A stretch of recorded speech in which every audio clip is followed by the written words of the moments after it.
یہ کہانی ایک ضدی لڑکے راہل کی ہے جو کہ اپنی ماں کی بات نہ مانتا تھا۔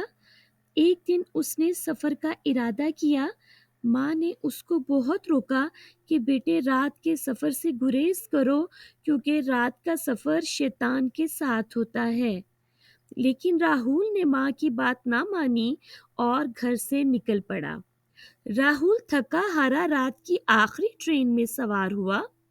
اسٹیشن سنسان تھا، جیسے یہاں کوئی آتا ہی نہ ہو۔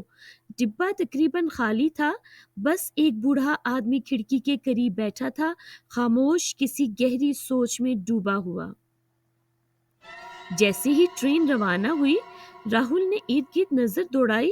عجیب سی خاموشی تھی، روشنی مدھم تھی اور کھڑکیوں سے باہر صرف گھپ اندھیرا نظر آ رہا تھا۔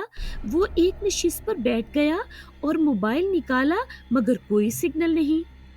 ٹرین کسی سرنگ میں داخل ہوئی تو لائٹ جھپکنے لگی۔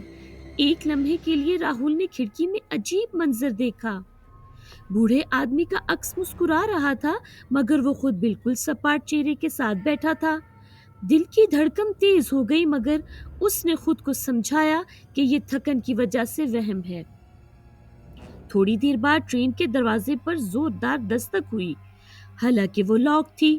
جیسے ہی راہل نے مڑ کر دیکھا، دروازے کی کھڑکی پر کسی کا سایہ تیزی سے گزر گیا۔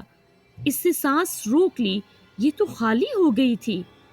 بوڑھا شخص آہستہ سے اس کی طرف مڑا، آنکھیں گہری اور بے تاثر۔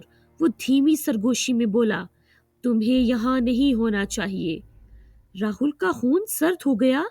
کیا مطلب؟ اس نے ہلبلاتے ہوئے پوچھا۔ بوڑھا آدمی ہلکا سا مسکرایا، مگر اس کی آنکھوں میں خوفناک خالی پن تھا۔ یہ ٹرین برسوں سے کسی زندہ مسافر کو نہیں لے جا رہی۔ راہل نے ہڑبڑا کر کھڑکی سے باہر دیکھا۔